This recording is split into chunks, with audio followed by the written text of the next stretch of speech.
bersyukur. Maksudnya ngeten lho ayat 56 umat Nabi Musa wau kan pengen ngerti wujude Allah kan nggih. Ngono akal ya lumayan.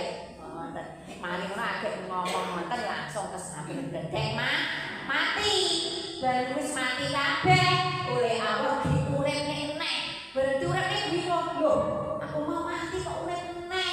Nabi Musa matur, "Iya sira kabeh mau dimatikan oleh Allah. Saiki aku ndonga sing ndonga Nabi Musa. Nabi Musa ndonga ya Allah, hidupkan umatku ben dadi wong sing apik." Nabi Musa ndonga wonten teng tafsire. Lah Allah mengabuli dongane Nabi Musa, umate ingkang sampun mati wau sing sampun gedhe wau lho diuripne maneh dening Gusti Allah. Berarti uripne bingung tingak-tinguk. Lah aku mau mati ya, kok urip meneh. Nabi Musa umatku sampai mau dimatikan oleh Allah. Saiki diuripne, berarti Allah ku enek. Berarti Allah iku maha kuasa. Saiki imano sira kabeh. Akhirnya nurut kok nggih.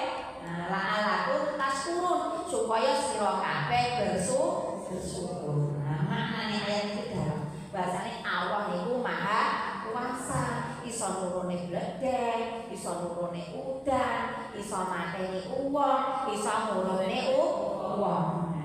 Lah tujuane ben manungsa niku yakin lan saged bersyukur. Tetapi mengke ayat-ayat selanjutnya iki mengke ruwele malih Bani Israil jaluk mangan, jaluk kaya wonten katane iki, jaluk sawang, jaluk mangan. Wis pokoke sawang niku napa niku panganan sing kaya madu, sawang niku sing kaya burung, terus pun jual kuwi ayat selanjutnya. Terkenal niku mengke adabe yo wonten niku selanjutnya sing bledek, sing banjir, sing selanjutnya. Mengke kita saged pelajari selanjutnya ya Bu. Terus kita eling-eling sampai ayat wau, ayat 53, ayat 54, ayat 55, ayat 56. Ceritanya tentang umat Nabi Musa. Nah, untuk hari sampai mawon. Makanya kakek nopo dosen juga kene-kene ya Bu. Sini buat lima pelan-pelan benar-benar bermasuk ning hati lan pikiran. Ngoten niku.